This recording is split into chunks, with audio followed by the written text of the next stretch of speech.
Miramos hacia atrás para reconocer que Dios ha sido bueno en todo este tiempo. Para celebrar, compartimos el aniversario número 70 de la Iglesia, con un recorrido por los sucesos más trascendentales de su historia.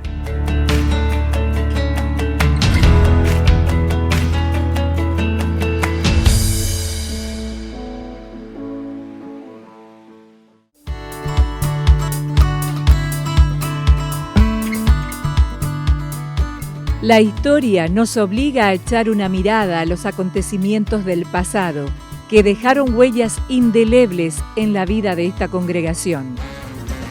Inmigrantes cristianos europeos, en busca de mejor horizonte, pusieron su mirada sobre la tierra colorada. Transcurría el año 1947. Un hogar abría sus puertas para recibir a quienes serían los pioneros en comenzar esta obra. Rubén Morales es uno de ellos y aún permanece en la congregación. Nos vinieron a invitar a una reunión casera de evangelización en la casa de los hermanos Rinkevich en 1949 y encontré un lugar donde me dijeron que si yo aceptaba a Jesucristo pasaba a ser hijo de Dios, y mi corazón se llenó de alegría ese día, el compartir con esa gente, porque no solo la palabra compartían, sino que hacían té y el pan polaco, eso, y nosotros éramos muy pobres, en realidad teníamos hambre, y qué bien que venía ese pedazo de pan a veces. Esa casa se transformó en el punto de encuentro donde se unirían las culturas y costumbres de origen ruso, alemanes, polacos, ucranianos y criollos. A veces era medio difícil el entendimiento porque era una lengua rara, ¿no? Nos hablaba, por ejemplo, decía, en vez de Jesucristo decía Jesús está y así. Pronto surgió la necesidad de buscar un lugar más apropiado y para ello, en el año 1949, la Iglesia Bautista Eslava de Oberá, que apoyaba inicialmente la obra, decide alquilar un local. El 26 de julio de 1952, lo que comenzó como algo pequeño con algunas personas entusiastas y con mucha fe, se transformó en la primera iglesia evangélica bautista de Posadas. En mayo de 1954, comenzó a hacer historia don Jorge Prokopchuk. Él asumió el compromiso de continuar expandiendo las buenas noticias de salvación. Y él era ad honorem, él hacía el servicio pastoral ad honorem, él era contador y con mucho sacrificio desarrolló su ministerio. Su esposa, doña Mariana, quien fue su compañera y ayuda idónea, también relata esos comienzos. Vivíamos en Oberá y entonces él viajaba, casi nunca no estaba en casa, siempre viajaba. Le gustaba hacer la obra del Señor. No era así nomás para hoy, para mañana, ¿no? Él venía visitando, haciendo reuniones, organizaba coros, cuartetos, tríos y todo eso, y se invitaban los hermanos que más o menos estaban desparramados, entonces venían y despacito se armaba la iglesia. Y después había un misionero que se llamaba Kreget, él atendía a la iglesia de Bautista en Encarnación y venía también y después se encargó para alquilar este salón en Ayacucho. Y entonces cuando él no estaba, le encargaba a mi esposo para que dirija la reunión. Entonces le dijo, ustedes van a vivir en Oberá y van a atender la iglesia en Posada, ¿por qué no se vienen a vivir a Posadas? Ya, y así empezó. Familias integradas por jóvenes intrépidos y audaces ponían al servicio del Señor sus dones y también sus recursos.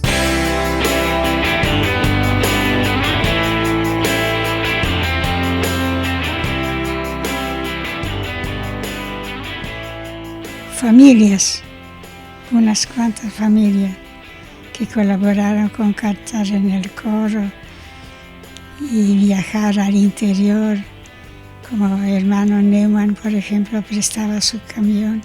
Era un camión abierto y a veces veníamos y helaba y nosotros ahí arriba en el camión, ¿sabes qué? Pero felices y contentos porque podíamos ir a trabajar para el Señor. Teníamos anexos teníamos en Santa Ana, San Ignacio, Loreto, y inclusive hasta Puerto Iguazú era nuestro anexo cuando Jardín eso que América. después Jardín América, por todos lados íbamos nosotros con el coro especialmente. El pequeño soy, no sé por qué comprende atento mi clamor, indigno soy, lo sé. Pero no todo era canto. Había que poner el hombro para colocar los primeros cimientos en la propiedad que se adquirió en el año 1968 en la calle Colón, casi Santiago del Estero, donde se construiría la nueva iglesia. Quería que nosotros trabajemos y empezamos a sacar porque en el terreno donde está nuestra iglesia hoy por hoy era un baldío, que era un depósito de brea, se ponían los tambores de 200 litros, había mucha brea, entonces don Jorge compra ese terreno y nosotros tuvimos que sacar toda la brea. Con el tiempo después nosotros juntábamos toda la tierra que la municipalidad barría y llevamos y echábamos todo, rellenamos todo ese terreno. Un día el pastor don Jorge presentó el plano en la iglesia y querían colaboradores para empezar a hacer el cimiento que se iba a empezar a edificar, que sería hoy por hoy la parte de atrás de donde está nuestro templo, en la calle Colón. Y me recuerdo que para los fundamentos de la iglesia, entonces los muchachos venían y cavaban. Los chicos que cantaban en el coro, ellos se encargaban de ayudar también a construir con su propia mano. Sí, no era así nomás. Cavamos todo, se hizo toda la excavación y yo tenía ese camioncito y don Jorge me preguntó si yo me animaba a traer los materiales. Los materiales se trajo de los ladrillos, se trajo de allá de atrás del aeropuerto y acarreaba las piedras para hacer la base, se hizo todas las bases y acarreamos la arena. La arena teníamos que descargar entre todos, con las chicas, con asada, con pala, y las chicas nos hacían tereré. Hicimos en la iglesia entre todos prácticamente. Ver los jóvenes que se dedicaban a la querían servir al Señor. No es que recibían ni sueldo ni nada. Ad honorem todo. Dios recompensaba con nuestro contentamiento y se agrandaba la iglesia, se ayudaban entre sí. Los bautismos de la época fueron anecdóticos y requerían de una buena preparación del terreno. Yo me bauticé en diciembre del 67 en el arroyo Saimán. Él medía, nos hacía entrar, medía la profundidad hasta donde que le demos menos hasta cerca de la cintura. Limpiábamos todo el pajonal, ahí el arroyo, limpiábamos todo y poníamos un pasamano, hacíamos escalones de tierra y hacíamos un pasamano para las personas grandes también que entraban, que se afirmen, se hacían ahí. Y si no, se hacía ya, que sería el brete hoy por hoy, todo en arroyo o en el río nos bautizábamos. Nuestro pastor, que era don Jorge Progochuk, yo quería bautizarme con él, porque con él entendí el mensaje. Yo fui bautizado por el pastor Jorge Progochuk cuando el pastor Progochuk era pastor de aquí, de esta iglesia, la iglesia de Posadas, y bueno, nosotros estábamos en El Dorado y él viajó hasta allá y a menudo bautizaba a los jóvenes, a la gente que recibía al Señor, así que me bautizó a mí también, en un arroyo por allí. Yo tenía 12 años. Doña Mariana fue una incansable servidora del Señor. A la hora de trabajar no dudaba en hacerlo. Así los bautismos, por ejemplo, le invitaban para bautizar y los guardapolvos me traía para que yo lave, pero él no me dijo lavarlos, pero yo sabía que es mi deber lavar los guardapolvos que se bautizaban. Un privilegio, entonces yo me ofrecí para lavar y limpiar la iglesia. Yo atendía la escuela dominical. Yo sentía que yo necesito ayudar a mi esposo, porque si el pastor no tiene colaboradores en su propia casa, de balde él va a hablar en la iglesia si en su casa no es de ejemplo, ¿no? Doña Mariana nos esperaba con una mesa y taza con leche con chocolate frío y media luna. Terminábamos de desayunar y a estudiar, a hacer el estudio bíblico, y el que no sabía ligaba un tirón de oreja, porque ella nos preguntaba de domingo a domingo, ella nos preguntaba la lección y teníamos que decir bien la lección. Una señora dice, yo no puedo llevar a mis chicos porque no tienen ropa para ir a la iglesia. Entonces nosotros con la hermana íbamos y compramos tela, hacíamos la ropita para los chicos pobres, para poder venir a la iglesia. Para el matrimonio de doña Mariana y don Jorge no era una carga la tarea, ya que ambos tenían una entrega total en sus ministerios. Casi no teníamos tiempo de pensar en nosotros mismos. Para nosotros no era pesado. Parece uno piensa cómo podíamos aguantar.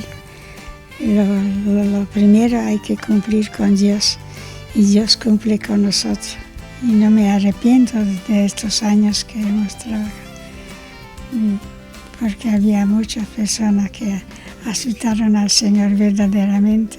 Luego de 13 años de incansable labor, debido al compromiso que emprende el pastor Prokopchuk con la Convención Bautista a nivel nacional y otras responsabilidades, renuncia al pastorado en el año 1967 y con ello se abre una nueva página en la vida de la congregación. Se enfatizaba mucho la escuelita bíblica de vacaciones durante las vacaciones de verano, que allí sí es una forma de ganar muchos chicos del barrio, porque nosotros llevamos a nuestro barrio todo lo que rodeaba la calle ahí de calle Colón. Era gran cantidad de chicos que se iban. En la Semana de la Juventud se pedía prestado el terreno que ahora está ocupando la casa de velatorio de Caramuto. Ahí se hacía la Semana de la Juventud porque los jóvenes querían jugar el vóley o el ping-pong, y entonces el templo era muy chiquitito, o sea, en el templo no se podía hacer. Luego de casi media década al frente de la congregación, el pastor Grave le da lugar a Alberto Prokopchuk, hijo del pastor Jorge Prokopchuk. Una vez terminado el ministerio de don Grave, toma el pastor Alberto Prokopchuk, que ya venía de un anexo en Iguazú, con su esposa Elizabeth. Enfatizó de evangelización, que iban por el interior, y también la esposa mucho trabajó con la parte de cantatas, dirigía también el coro de jóvenes, y también mucho se enfatizaba de ir a las cárceles, también al hospital, y después de allí hasta el 79 que él sintió el llamado de ir a pastorear la iglesia de Berisso. El 20 de enero de 1980 se hace cargo de la iglesia el pastor Luis Cereza, de profesión contador y de amplia trayectoria ministerial. Enfatizaba mucho en la escuela de capacitación cristiana, de ir en las cárceles también. El pastor Cereza era una persona muy llena del Señor, con su esposa. Eran muy dados a cada uno de los miembros. En su ministerio, lo primero que hizo fue la casa pastoral, o sea, él llevó a la membresía en la asamblea de que la iglesia de Posadas debería tener una casa pastoral, que no era conveniente el pastor vivir en el mismo edificio del templo. Que todavía recuerdo que el pastor iba a bautizar un domingo después de la fecha que puso, y como yo estaba bastante grande ya, él adelantó el bautismo y me bauticé, y ese miércoles siguiente nació mi hijo. Una de las colaboradoras de aquella época fue Ignacia, a quien cariñosamente llamamos Nacha.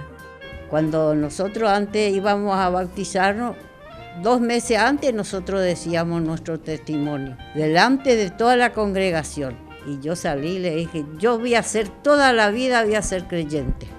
Nunca voy a dejar mi iglesia, como cierto, nunca dejé mi iglesia.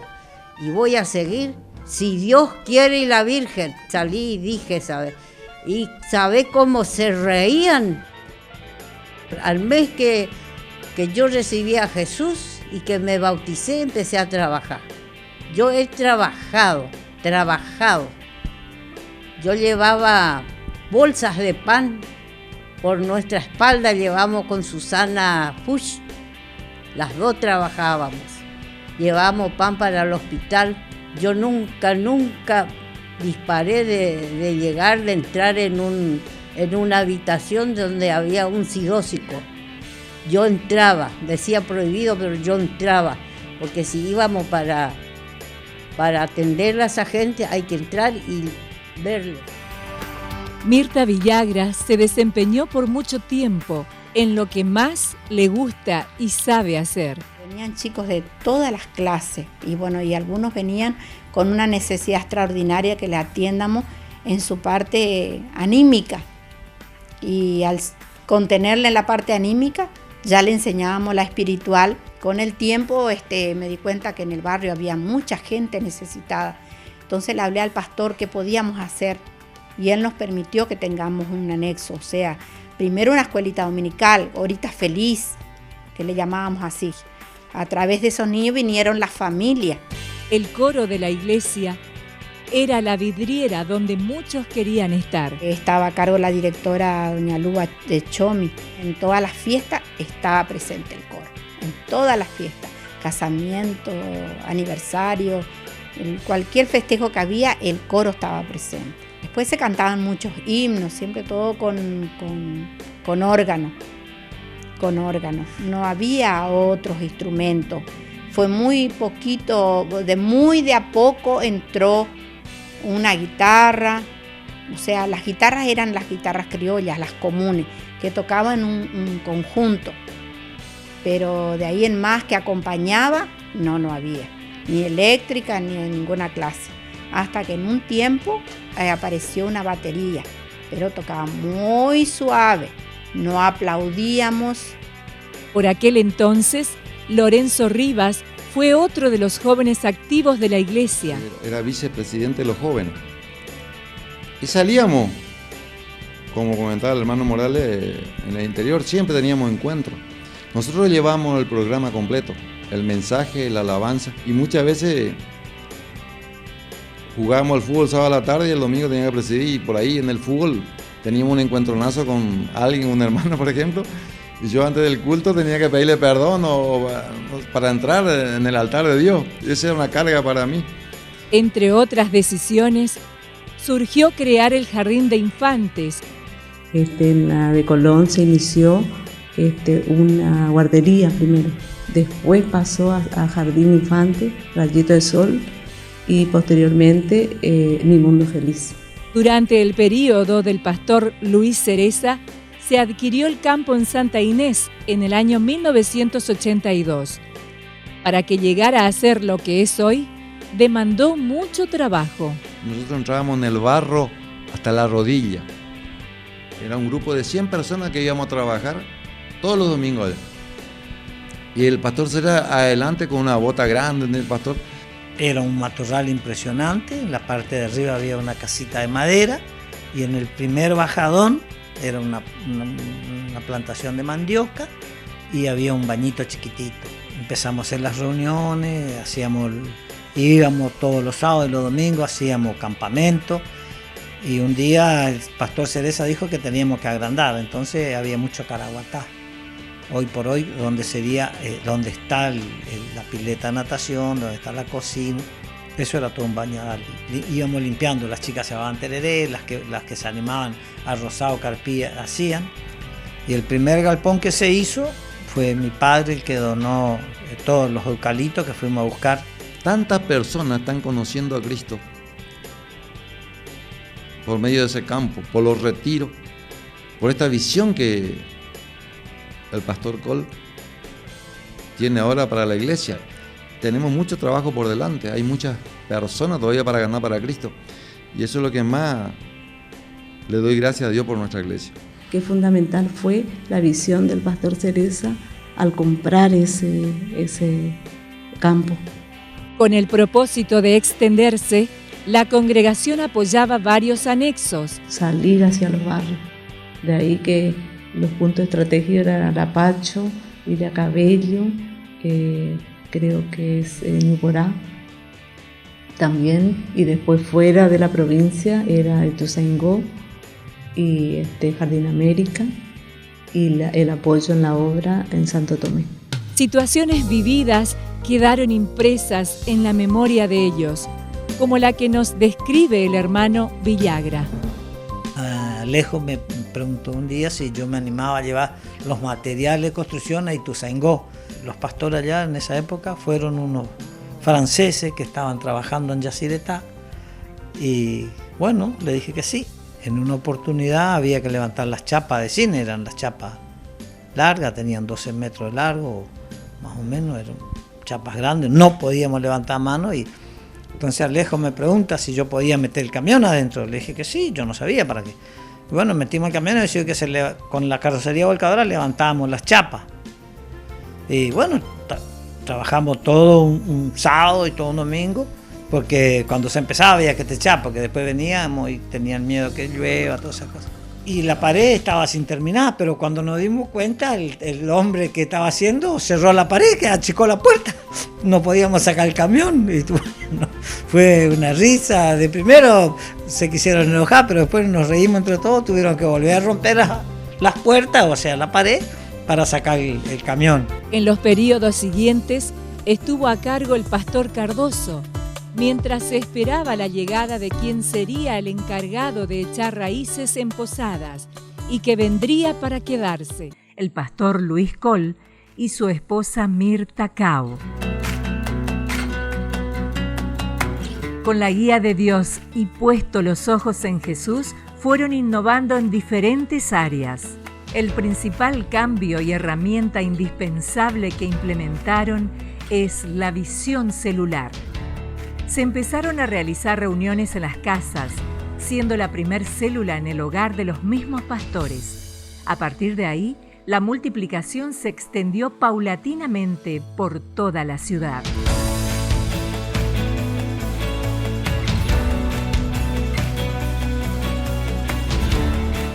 De esta manera, se puede notar el impacto que tuvo y todavía tiene la visión celular, ya que cuando iniciaron el ministerio en la iglesia los pastores Col, la congregación contaba con 200 miembros aproximadamente. Ya para el 2009 ascendían a 900 y actualmente exceden los 4.000 miembros activos.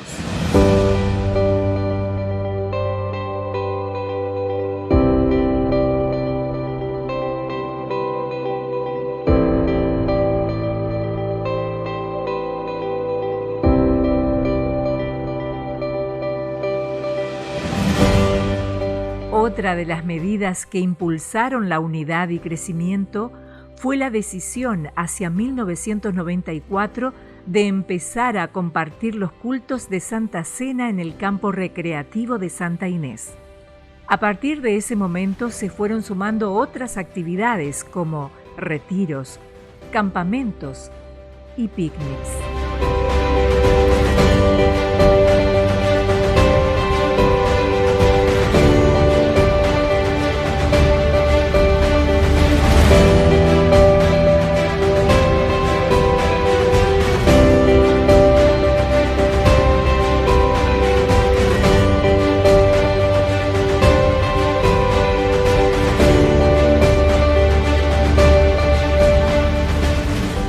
Esto llevó a la edificación de mejoras del predio en sus instalaciones, haciendo de ese lugar un espacio de oasis espiritual que contribuyó al desarrollo y crecimiento no solo personal, sino que de la comunidad en su conjunto.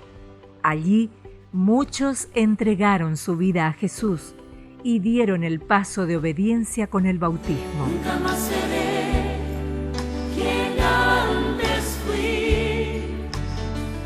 y a la puerta cerré, no volveré, mas yo seguiré hasta ganar, y nunca más seré quien antes fui. Fuego cae, arde en mí, fluye como río al saludarme, quita las tinieblas y quema todo mal para glorificar tu nombre, oh Señor. Nuevas metas hay para alcanzar. La impronta de una iglesia donde es primordial alcanzar a las familias e integrar a las mismas incluyó también el servicio activo de hombres y mujeres comprometidos por igual con la extensión del reino de Dios. Las mujeres también ejercían el ministerio pastoral y servían en otras áreas. El reconocimiento y el respaldo del Señor se manifestó con la ordenación pastoral de la señora Mirta Cao de Col en el año 2003, siendo ella licenciada en teología, egresada del Seminario Internacional Teológico Bautista de Buenos Aires desde el año 1974. El pueblo de Dios siguió aumentando, por lo que fue necesario a fines del año 2005 que se traslade los cultos que se realizaban en el edificio de calle Colón al nuevo templo en Ameguino y Herrera. Para ello se realizaron modificaciones y mejoras para acondicionar la iglesia con capacidad para 1.200 personas.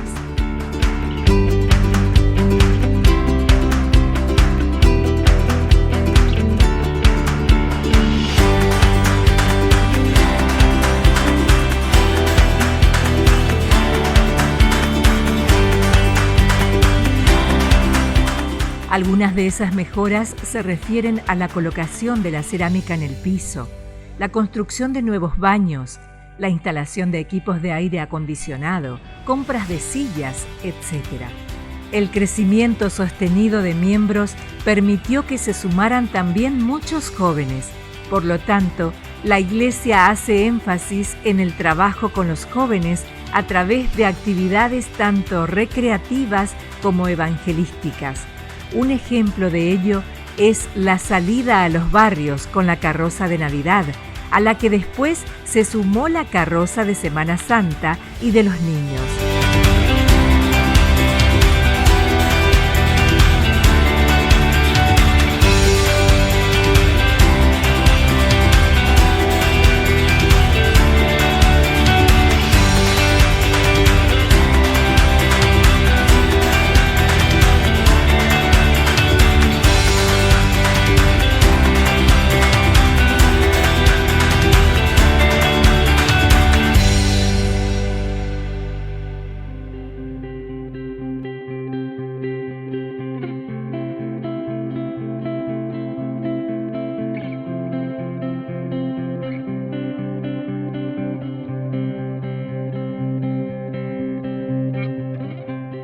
El avance de la obra de Dios continuó, de manera que los proyectos y sueños dados a los pastores Col empezaron a hacerse realidad, y así para noviembre del 2017, la iglesia se encontraba colocando la piedra fundamental en el nuevo predio de las 20 hectáreas que se había adquirido con mucho esfuerzo y fe.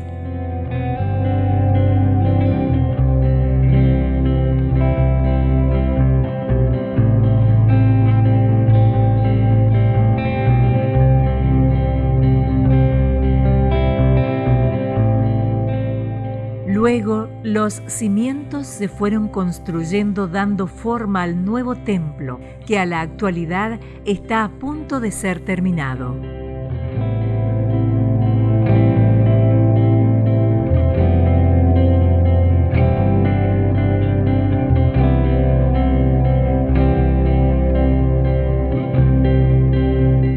Desde los 90 a la actualidad, la iglesia continuó creciendo.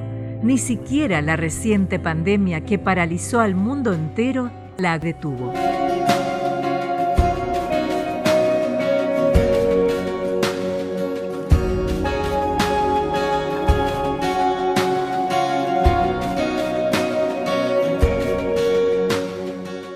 Hola queridos hermanos, estamos aquí para darles un cordial saludo y desearles la bendición del Señor sobre sus vidas en esta nueva forma de llevar adelante nuestros cultos.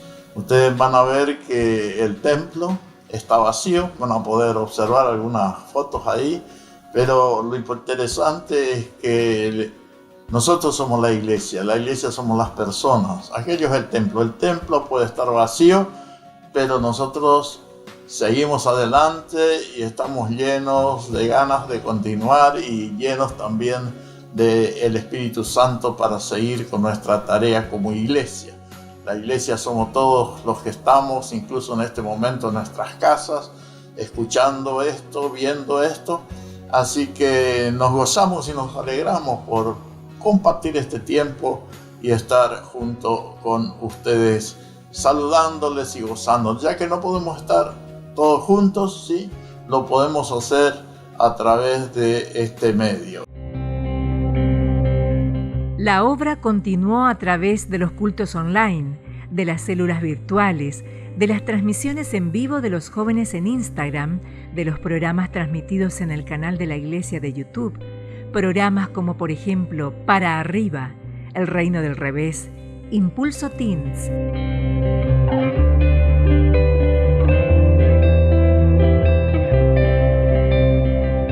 También se llevó a cabo una escuela de vida virtual y una reflexión semanal. Con eso, la iglesia se extendió a miles de hogares por toda la ciudad y otros puntos, haciendo de cada casa un altar de adoración. Mientras la iglesia se esforzaba para que todo siga marchando, a la iglesia le toca despedir a su amado pastor Luis Coll. El jueves 9 de septiembre del 2021 se realizó un culto de acción de gracias y reconocimiento por su incansable labor a un gran líder y hombre de Dios. En el libro de Proverbios, capítulo 4, versículo 18, dice: la senda de los justos es como la luz de la aurora, que va en aumento hasta que el día es perfecta. La luz de los justos es como la de la aurora. La aurora empieza de a poquito, pero va cada vez trayendo más luz hasta que el día es perfecto. Y esto pasa con la vida de los justos, ¿sí? A lo mejor comenzamos de a poco, pero Dios tiene algo mucho más grande para que la luz sea perfecta. Esto no quiero decir con esto que no tenemos luchas, que no tenemos pruebas, que no tenemos dificultades, pero lo que yo sé que lo que viene es muchísimo mejor. ¿Y sabe qué?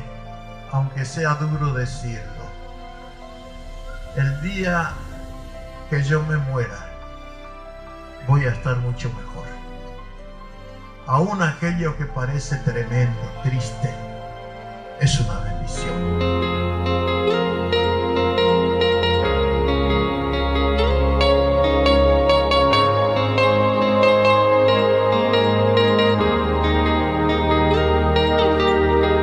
Hoy el Centro Familiar Amigos de Jesús, más fuerte que nunca y liderados por la pastora Mirta Cao, prosigue a la meta, trabajando con los ojos puestos en Jesús. Trabajamos para que este siga siendo el mejor lugar donde estar.